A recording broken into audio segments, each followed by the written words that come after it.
So good morning tropa. So ngayong araw tropa ay gaganapin na natin yung taunang ginagawa natin which is yung pagbibigay ng mga premyo sa mga nangangaroling. So ang ginagawa natin tropa, every time na may mga ngaroling, instead na bibigyan natin ng barya, papabunutin natin. Yan tulad ito. So ano yung mabubunot nila? Merong piso, may 5 piso, may Mentos, merong Coco Crunch, merong chichirya. At higit sa lahat, meron ding 20 pesos. Para syempre maging exciting yung kanilang pangangaroling.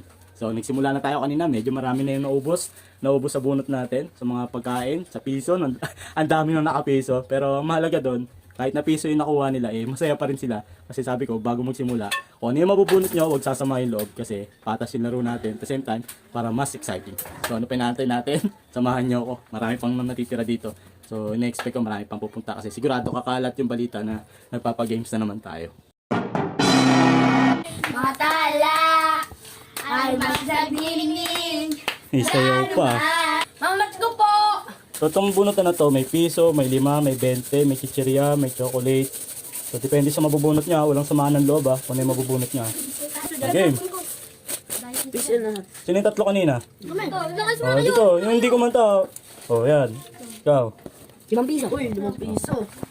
Ganito kuya. 5 piso. Piso! 5 Ikaw. piso saan? Oh, yan walang daya yan Ikaw bumunot yan Boston.